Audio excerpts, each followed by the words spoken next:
November 8, 2010. Quidsi headquarters. Jersey City, New Jersey. Marc sits in a glass-walled conference room. His phone won't stop ringing. Outside, his employees are watching the Amazon homepage. Diapers.com, his company, sells a box of Huggies for $45. Amazon just dropped their price to $39, then $35, then $32 in real time. Laura refreshes the page. $28. His company is being erased. Not by competition, by annihilation. Jeff Bezos isn't trying to win. He's trying to make victory impossible for anyone else. The math is simple. Amazon is losing $100 million every quarter on diapers alone. They don't care. Quidsi has $300 million in revenue. They care very much. Laura picks up his phone. He calls his co-founder Vinit Bharara. We need to talk to Bezos. This is the story of how the richest man in the world spent $200 million in losses just to destroy a competitor he could have ignored, and why that decision changed e-commerce forever. Let's destroy a myth right now. Marc wasn't some scrappy garage founder. He was a Goldman Sachs risk management executive. He left Wall Street in 2005 with millions in the bank. His co-founder Vinit Bharara was a former Merrill Lynch trader. These weren't dreamers, they were calculators. They looked at the baby products market and saw a $50 billion opportunity. New parents. Sleep-deprived. Desperate. Willing to pay premium prices for convenience. Diapers.com launched in 2005. The pitch was dead simple. Free overnight shipping. No markup. Text message alerts when you're running low. By 2009, they'd expanded into soap.com, beautybar.com, wag.com, wag.com. They called the parent company Quidsi, Latin for what if. What if you could own the entire consumables category? Revenue in 2009, $300 million. Profit margin, 3%. Razor thin, but growing. Then someone in Seattle noticed. Amazon had ignored diapers for years. Bulky, low margin, high shipping costs. Jeff Bezos called it the worst category in retail. But in 2009, Amazon's algorithm detected something. Quidsi customers were loyal. 80% repeat purchase rate. Once a parent bought diapers from Diapers.com, they never left. They'd add wipes, formula, toys, strollers. Lifetime customer value, $2,400. Bezos saw the pattern. This wasn't about diapers. This was about owning the young parent demographic, and Quidsi was winning. In September 2009, Amazon launched Amazon Mom, a direct clone of Diapers.com's subscription model. Free 2-day shipping, 20% discount on diapers. Subscribe and save. Laura wasn't worried. Amazon's prices were still higher. Their delivery was slower. Quidsi had a 7-year head start. He told his team, "We're fine, they're too big to care about diapers." He was wrong. But let's rewind even further. Because the story of Quidsi doesn't start in 2005. It starts in 1999. The first dot-com boom. Laura was watching from the sidelines. He was at a company called Topps. Yes, the baseball card company. He was running their e-commerce division. And he was watching Amazon destroy every vertical they entered. Books, electronics, toys. One by one, traditional retailers were collapsing. Laura saw something others didn't. Amazon was winning because they controlled the customer relationship. Once you bought one thing from Amazon, they had your credit card, your address, your preferences. They could sell you anything. But there was a weakness. Amazon was spreading thin. They were going wide, not deep. Laura thought, what if someone went deep? What if someone owned one category so completely that Amazon couldn't compete? He spent 5 years planning, studying supply chains, learning fulfillment, understanding customer acquisition costs, and in 2005, he was ready. He picked the worst category in retail, diapers. Because if he could make diapers work, he could make anything work. He recruited Bharara. They each put in $500,000 of their own money. They maxed out their credit cards. They rented a small warehouse in Union, New Jersey. The first year was chaos. Inventory problems, shipping delays, customer complaints. They were losing money on every order, but they were learning. And slowly the model started working. By 2007, they had $5 million in revenue. By 2008, $50 million. By 2009, $300 million. The hockey stick growth that every investor dreams about. Sequoia Capital came calling. Accel Partners. These were the firms that backed Google, Facebook, Airbnb. They gave Quidsi $40 million in Series B funding. Lore was on top of the world. He was on CNBC. Fast Company called him the entrepreneur who out-Amazoned Amazon. Wired did a cover story, The Diaper King. He believed his own press. He thought he was untouchable. He thought Amazon was too slow, too bureaucratic, too unfocused to compete in his category. He was about to learn the most expensive lesson of his life. By early 2010, the war was escalating. Amazon started buying Google AdWords for diapers.com. If you searched for Lore's company, Amazon's ad appeared first. Cost per click, $3.50. Amazon was bleeding money just to intercept traffic. Then came the nuclear option.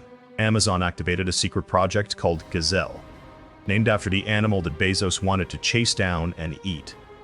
The goal?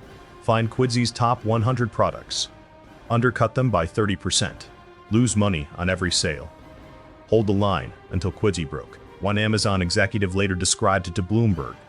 We were told to make diapers a scorched earth situation. Lore watched his margins evaporate. January 2010, 3% profit margin. March 2010, 1% profit margin. May 2010, break even. July 2010, losing $50,000 per day. He called an emergency board meeting. Accel Partners, Michael Moritz from Sequoia Capital. These were the top venture capitalists in Silicon Valley. Lore laid out the numbers. Amazon is losing $100 million a quarter on this. We can't match that. Moritz leaned back in his chair. So sell to them. Lore shook his head. We built this. We're not giving up. Moritz didn't blink. Then raise more money. Go to war. But understand Bezos doesn't lose wars of attrition. Lore chose war. He knew what he was up against. But he believed in something that Silicon Valley loves to romanticize. The power of the underdog. A scrappy startup that out-innovates the giant. The David versus Goliath narrative. He'd been reading stories about how Netflix survived Blockbuster, how Facebook crushed MySpace, how Google demolished Yahoo. He thought Quidsi could be one of those stories. He was about to learn a different lesson. Sometimes Goliath wins. Not because he's smarter, but because he has unlimited stones. There's a pattern in Silicon Valley. A mythology. That innovation beats capital. That speed beats size. That agility beats bureaucracy. And sometimes, that's true, but only when the giant is asleep. Only when the giant doesn't care. The moment the giant wakes up and decides you're a threat, the game changes. Because the giant has something you don't. Resources. Infinite resources. And they're willing to use them. Summer 2010. Quidsi raised $50 million in Series C funding. Lore told TechCrunch, we're going to out-execute Amazon. Bold words from a man losing money every day. But he had a plan. Quidsi would build the fastest fulfillment network in the country. They leased warehouses in Reno, Nevada, Kansas City, Missouri, Shepherdsville, Kentucky, strategically positioned to reach 80% of America in 24 hours. They hired 500 warehouse workers, bought custom conveyor systems, installed robotic sorting arms. Total investment, $30 million. The warehouses were state-of-the-art. Lore had studied Toyota's lean manufacturing principles. He'd toured FedEx facilities. He'd hired engineers from UPS. These weren't just warehouses. They were precision machines. A customer places an order at 8 p.m. The system routes it to the closest warehouse. The robotic arm picks the items. A human packer verifies and boxes them. The package is on a truck by 10 p.m. at the customer's door by 8 a.m. the next morning. 18 hours from click to delivery. Amazon couldn't match it. Their system was designed for 2-day shipping. Not overnight. Lore thought he'd found his edge. But he'd made a critical mistake. He'd assumed Amazon cared about profit. They didn't. They cared about dominance. And overnight shipping wasn't a feature to them. It was a threat to their Prime membership model. If customers could get overnight shipping from diapers.com, Why pay $99 a year for Prime? Amazon noticed. In August 2010, Bezos called a meeting with his retail team. The directive was clear. I want someone watching diapers.com 24/7. Every price change, every promotion, match it in under an hour. Amazon assigned a team of 12 people to do nothing but monitor Quidsi. They called themselves the Diaper Squad. Their job was psychological warfare. These weren't just employees, they were hunters. They set up automated scrapers that monitored Quidsi's website every 60 seconds. They had alerts on their phones. Middle of the night, weekends, holidays. If Quidsi changed a price, they knew within minutes. And they responded immediately. Not with strategy meetings, not with approval chains. Immediately. One Diaper Squad member told Wired years later, "We had carte blanche to lose money. Our only metric was, is diapers.com still in business? If yes, keep going." September 2010, Quidsi launched a back-to-school promotion. 30% off baby bottles. Free overnight shipping on orders over $49. Within 2 hours, Amazon matched it. Then beat it. 35% off. Free shipping on orders over $25. Lore was in his office when his director of merchandising walked in. "Marc, we need to talk about Amazon." She pulled up a spreadsheet. Amazon was now selling certain SKUs below wholesale cost. A case of Pamper Swaddlers size 2. Quidsi paid $38 wholesale. Amazon was selling it for $33. Impossible math. Lore stared at the screen. How long can they do this? She didn't hesitate. Forever. That word hung in the air. Forever. Because that's what infinite capital looks like. It looks like forever. Lore started doing the math in his head. Amazon's revenue in 2010, $34 billion. Their cash reserves, over $3 billion. They could lose $100 million a quarter on diapers and it wouldn't even show up in their earnings report. It was a rounding error, but for Quidsi, with $300 million in revenue and $45 million in the bank, every $1 million mattered. Every week mattered.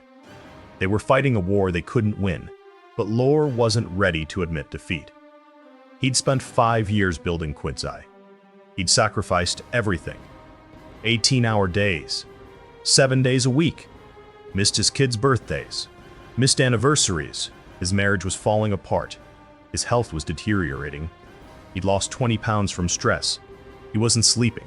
He was consuming caffeine and adrenaline in equal measure, and he couldn't quit now. Not when they were so close to profitability. Not when they were so close to proving everyone wrong. October 2010. The losses were accelerating. Quidsi was burning $2 million a month. Lore cut staff, froze hiring, stopped all marketing. But Amazon kept coming. They were like a machine that couldn't be turned off. Every morning, Lore would wake up and check the Amazon homepage. Every morning, new price cuts, new promotions, new attacks. It was relentless, mechanical, inhuman. His employees started asking questions. "Marc, are we going to be okay?" He didn't know what to tell them.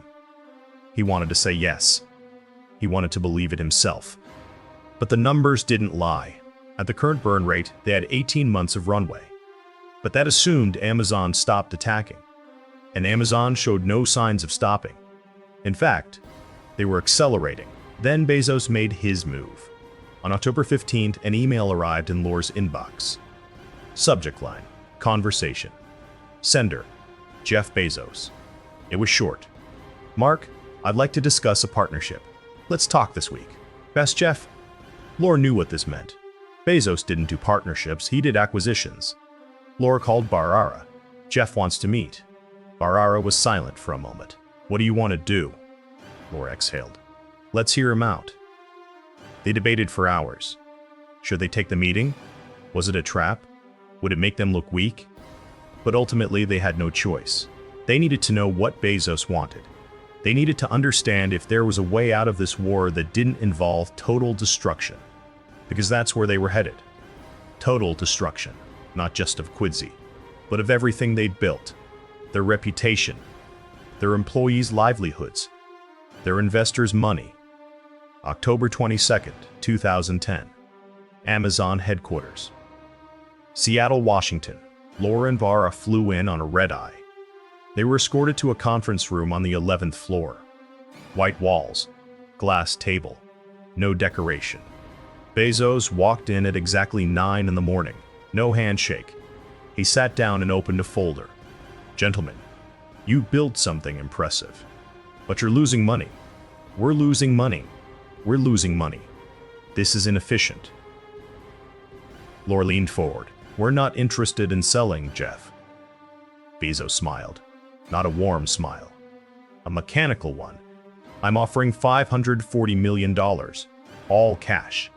You walk away today, this ends." Barada glanced at Lore. Lore shook his head. "We think we're worth more." Bezos closed the folder.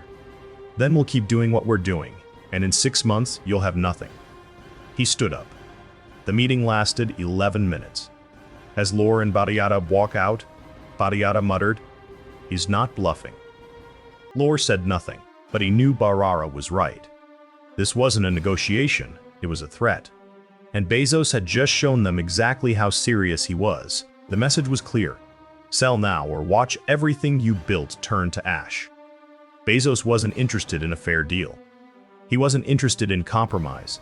He was interested in total capitulation, and he was willing to wait for it. The flight back to New Jersey was silent. Lore stared out the window, watching the clouds, thinking about the past 5 years. All the sacrifices, all the late nights, all the promises he'd made to his team. We're going to change retail. We're going to beat Amazon at their own game. Now those promises felt hollow, empty, because the truth was becoming clear. You don't beat Amazon. You either sell to them or they destroy you. November 2010.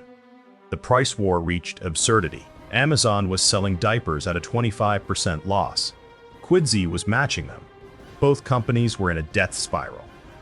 But Amazon had $30 billion in revenue. Quidsi had $300 million. It wasn't a fair fight. It was an execution. Lore called another board meeting. November 4th. Quidsi headquarters. He walked in with dark circles under his eyes. He hadn't slept in 3 days. He pulled up a slide. Current burn rate, $3 million per month. Cash on hand, $45 million. Runway, 15 months. Michael Moritz interrupted. "What if Amazon keeps this up for 2 years?" Lore didn't answer. Moritz continued. "Marc, you need to sell. This isn't sustainable." Lore slammed his hand on the table. "We're not selling to Bezos. He's trying to bully us." Moritz's voice went cold. "Then find another buyer." That phrase hung in the air. Find another buyer. Because that was the play now. This wasn't about building a great company anymore. It wasn't about innovation or customer service or any of the things Lore had believed in. It was about survival. It was about finding someone, anyone, who would pay them enough to justify the past 5 years. Someone who could protect them from Amazon. Someone with enough capital to fight back. Lore reached out to Walmart. November 10th, 2010. He flew to Bentonville, Arkansas. Met with Eduardo Castro Wright, vice chairman of Walmart. Lore made his pitch. "You're losing e-commerce to Amazon. We can help you win it back." Castro Wright was interested. He offered $600 million, more than Bezos. Lore felt a surge of hope. But there was a problem. Walmart's due diligence process would take 90 days. Quidsi didn't have 90 days. Amazon was still burning them down. Castro Wright promised to expedite. "We'll have an answer by mid-December." Lore flew back to New Jersey. He told his team, "We might have a way out." For a brief moment, the office felt lighter. People started smiling again. They started believing again. Maybe they could escape Amazon's grip. Maybe Walmart would be their savior. Maybe this nightmare would end differently. But Walmart moved like Walmart. Slow, bureaucratic. They wanted to analyze every detail, every contract, every customer cohort. They wanted environmental assessments of the warehouses. They wanted interviews with key employees. They wanted financial projections for the next 5 years. Lore wanted to scream.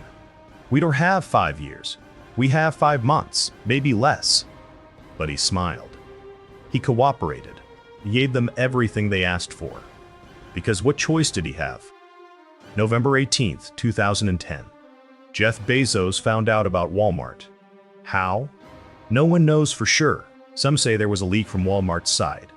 Others say Amazon had people watching Lore's every move, tracking his flights, monitoring his emails, corporate espionage dressed up as competitive intelligence.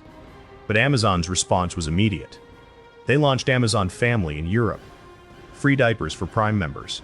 Unlimited overnight shipping. They expanded Gazelle to include baby food, wipes, and formula. Every category Quidsi dominated. Then came the final blow. November 20th, 2010. Amazon activated a program called Competitive Price Matching. It used machine learning to track Quidzi's prices in real time. If Quidsi dropped a price, Amazon's algorithm would undercut it within 90 seconds. Automated. Relentless. Inhuman. Lore watched it happen on his screen. He dropped the price of Enfamil formula from $28 to $25. 90 seconds later, Amazon listed it at $23. He tried again. $22. Amazon, $20. He was playing chess against a computer and losing.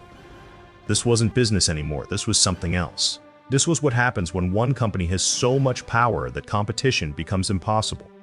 Not difficult. Impossible.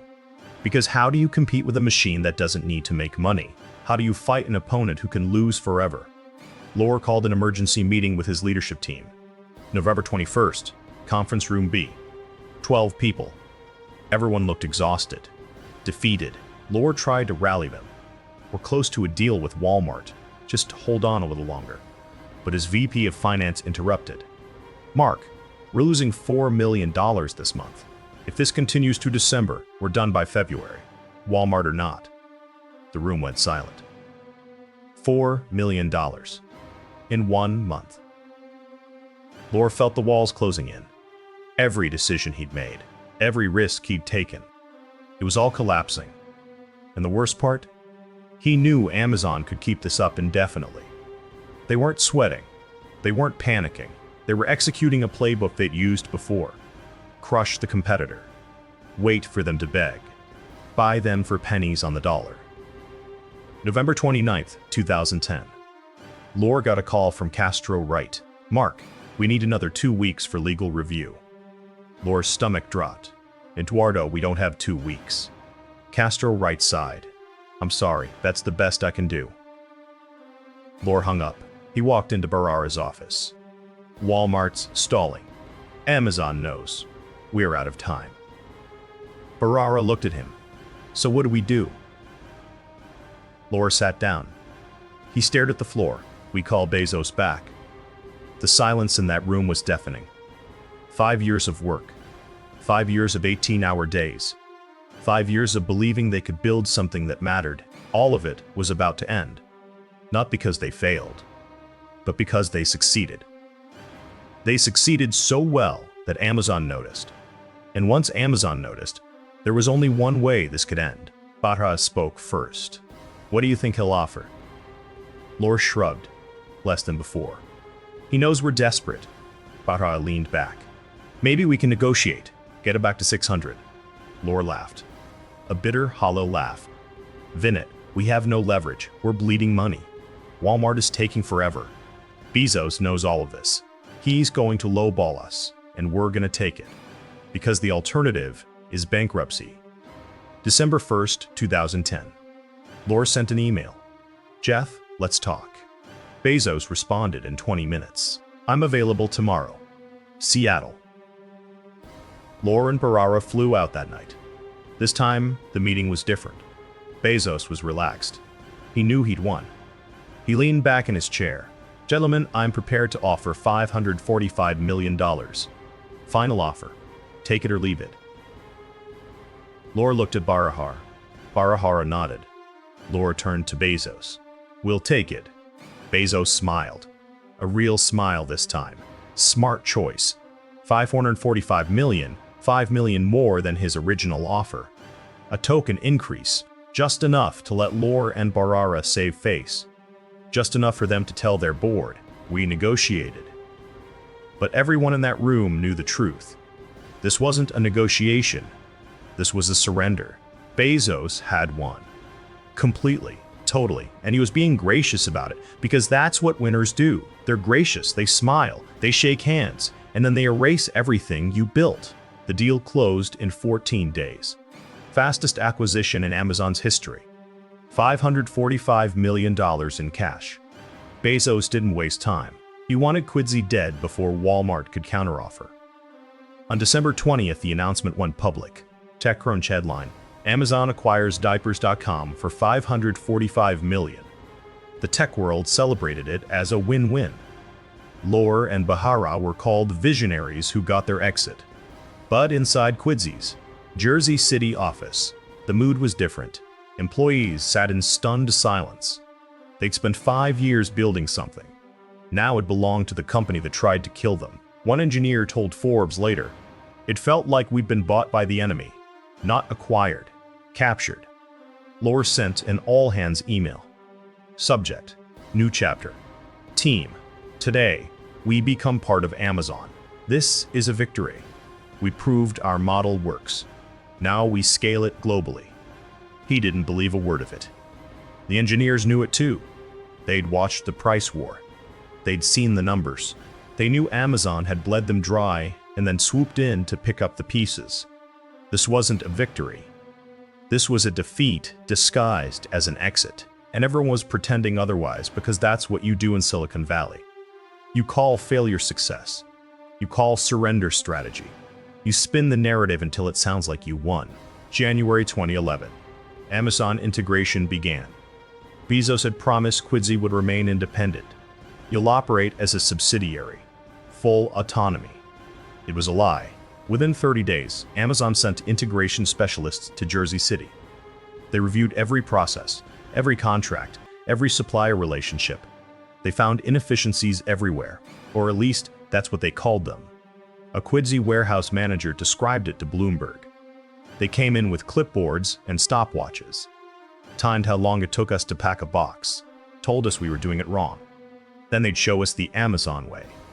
By March 2011, Quidsi's custom fulfillment system was being dismantled. The robotic sorting arms they'd spent $5 million on, ripped out. Replaced with Amazon's conveyor system. The overnight shipping promise that made diapers.com famous, gone. Replaced with Amazon Prime's 2-day shipping. Lore watched his company disappear piece by piece. Every decision he'd made, every innovation he'd pioneered, every customer promise he'd built the brand on, all of it was being erased, rewritten, absorbed into the Amazon machine. It wasn't an acquisition. It was an assimilation, and there was nothing he could do about it. The Amazon way wasn't about making things better. It was about standardization. Everything had to fit the Amazon mold. The Amazon process, the Amazon system.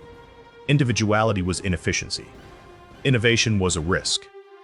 The only thing that mattered was scale. Can this process work for 10,000 products? Can it work for 1 million? If not, change it. Simplify it. Amazify it. April 2011.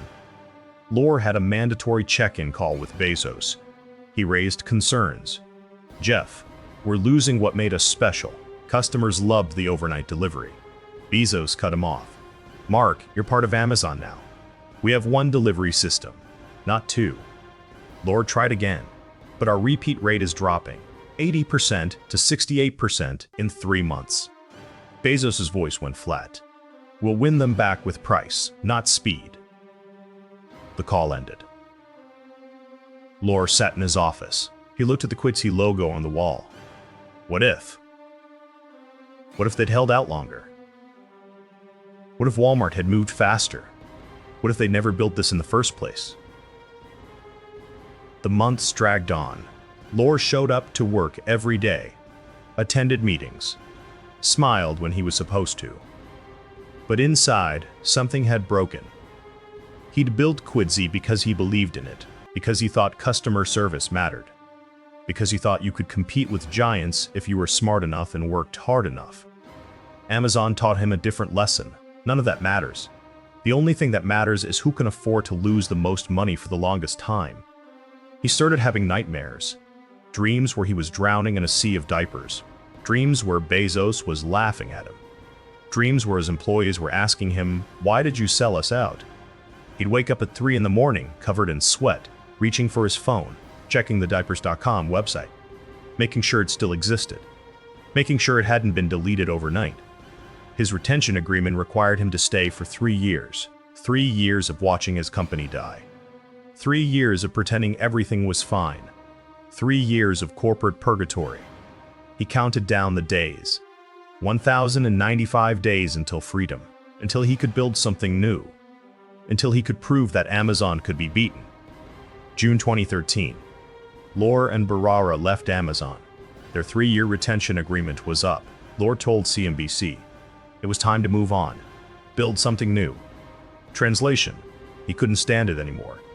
In his exit interview, an Amazon HR rep asked, "What did you learn here?" Lore paused. That you can't outspend Amazon. You can only out-innovate them, and even that might not be enough. The HR rep didn't write it down. Lore walked out of Amazon headquarters for the last time. June 15th, 2013.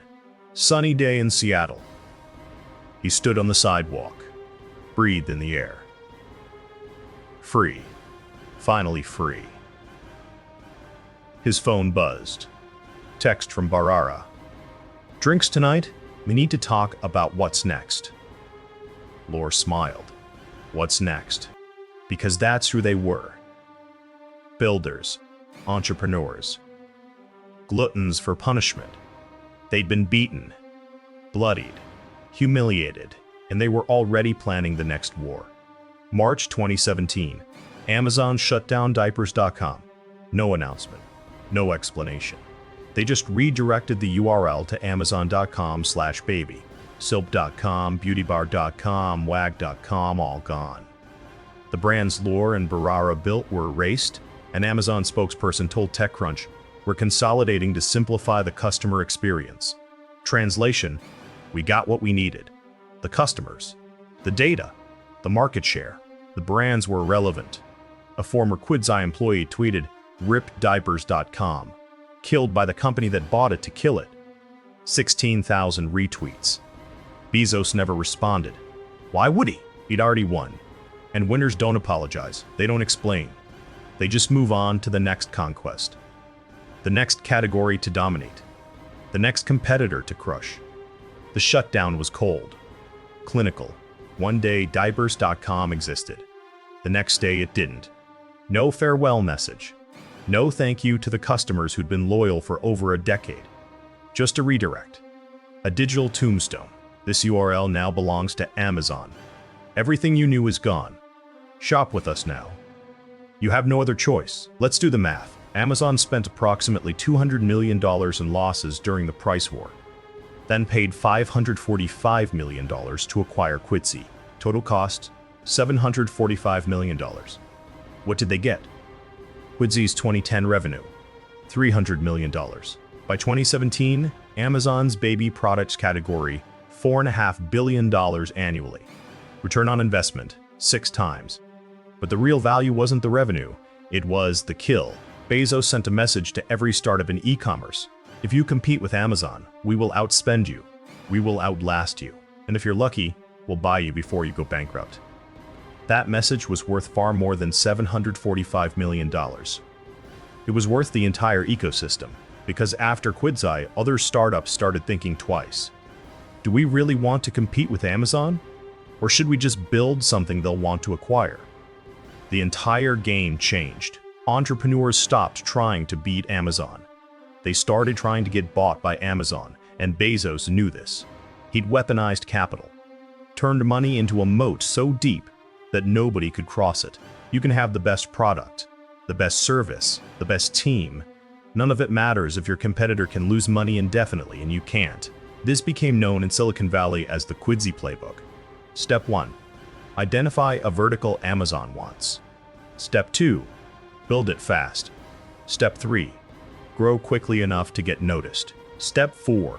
Sell before Amazon destroys you. It's not building a company. It's building a bargaining chip. And everyone knows it. The founders know it, the investors know it, even the employees know it. They're not joining a company. They're joining a 3 to 5 year project that ends in an acquisition or bankruptcy.